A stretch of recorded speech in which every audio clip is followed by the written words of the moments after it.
Cerdasan buatan atau AI. Ratusan ribu pekerjaan, mungkin jutaan pekerjaan yang bakal diganti sama AI. Jawabannya benar. AI atau Artificial Intelligence ini udah sangat jauh berkembang. Seperti contohnya pada saat video ini dibuat, AI dari Google yaitu Gemini itu mengeluarkan AI baru yaitu Gemini Veo 3, dimana AI tersebut dapat membuat video cuman memakai prompt doang cuy. Dan videonya itu bener-bener susah dan sulit untuk dibedain sama manusia. Dengan teknologi ini, di sisi lain sih gue seneng ya. Karena orang-orang yang mungkin kreatif ini bisa mengeksplor kreativitas mereka dan banyak banget berbagai macam hal yang baru bagi mereka. Tapi di sisi lain ini gue cenderung takut dengan orang-orang yang mungkin bisa menyalahgunakan AI ini. Karena menurut gua, oknum-oknum yang mungkin menyalahgunakan AI ini bisa berdampak sangat fatal. Kita sendiri tidak bisa dipungkiri ya, kalau misalnya AI ini cenderung teknologi yang emang baru dan mungkin masyarakat masih belum mengenal tentang artificial intelligence. Di sini gua ingin ngebahas tentang penyalahgunaan memakai AI ini. Gua harap kalian bisa lebih waspada dan kalian bisa lebih bijak dalam melihat konten di media sosial ini. Jadi apa aja sih penyalahgunaan memakai AI ini? Mari kita masuk ke segmen menjadi lebih baik. Hoax mungkin menjadi salah satu ancaman penyalahgunaan AI ini, dimana seperti yang kita tahu bahwa teknologi AI ini tergolong teknologi yang baru. Jadi orang-orang di sini mungkin masih belum bisa membedakan mana AI dan mana yang asli ya.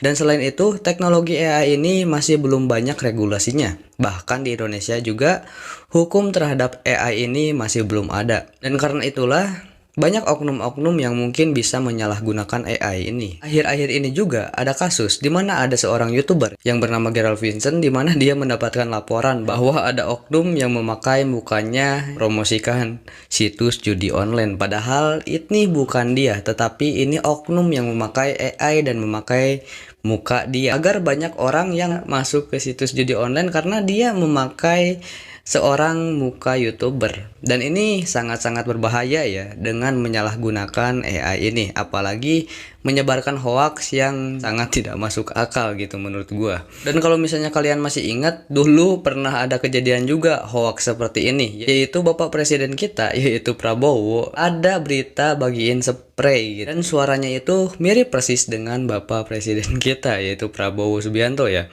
Padahal itu semua adalah hoax. Jadi makanya gue sedikit agak takut ya tentang penyalahgunaan apalagi kepada masyarakat yang luas.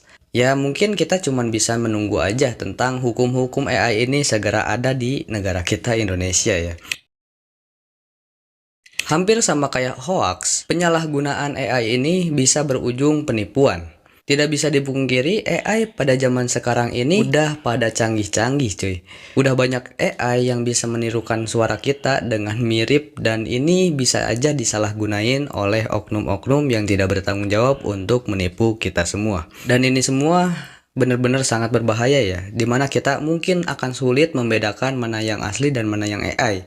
Apalagi ya kita mendengarkan suara yang mungkin kita kenal ternyata itu bukan yang kita kenal, ternyata itu AI, robot. Kalau misalnya untuk contoh kasus, kalian pernah mendengar kalau misalnya mantan presiden yaitu Jokowi nyanyi dan itu benar-benar mirip cuy. Dan yang gue takutkan karena emang kemiripan inilah ada oknum-oknum yang mungkin tidak bertanggung jawab memakai suara orang lain untuk menipu orang lain juga gitu.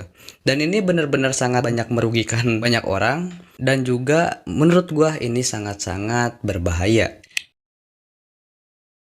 Untuk yang ketiga ini mengingatkan gua terhadap kasus mahasiswa yang ditangkap kemarin gara-gara dia membuat konten jomok terhadap presiden gitu. Dan ini tentunya tidak bisa dibenarkan dan tentunya ini salah gitu. Dia tidak memakai etika ketika menggunakan AI. Tetapi di sisi lain gua ini bingung ketika mahasiswa ini ditangkap. Karena ya seperti yang tadi gua bilang, yaitu hukum-hukum AI di Indonesia ini masih belum ada dan masih belum jelas. Kalau misalnya udah ada ya bisa aja dia jelas ditangkap karena ada hukum dan pasal-pasalnya ada di Indonesia gitu. Oke, mengingat banyak sekali penyalahgunaan tentang AI ini, apa sih yang harus kita lakukan untuk bisa terhindar tentang penyalahgunaan ini? Kita sebagai manusia, kita harus tetap berpikir kritis dan juga kita harus bisa tetap berpikir rasional. Jangan sampai kalah dengan AI ini. Selain penyalahgunaan, kita juga mungkin banyak sekali ya ancaman dari AI ini. Untuk kalian yang mungkin nonton ini, kalian harus berhati-hati dan kalian juga harus lebih bijak lagi untuk menggunakan AI ini. Jadikan AI ini sebagai pembantu kalian, tetapi kalian juga harus memakai etika ketika menggunakan juga. Jangan sampai kayak mahasiswa yang ditangkap, kayak kalian menyebarkan hoaks seperti Presiden Prabowo membagikan spray gitu kan. Dan jangan juga dipakai untuk menjelekkan orang. Tentunya kalian itu harus bijak untuk menggunakan AI ini gitu. AI mungkin menawarkan hal yang emang baru untuk kita semua. Tetapi dari potensi yang ada di AI ini, masih banyak kekurangan-kekurangannya. Dan kita sebagai manusia, kita itu harus bijak dalam menggunakan AI ini. Ya mungkin itu aja di video gua dan semoga kita sukses di masa depan.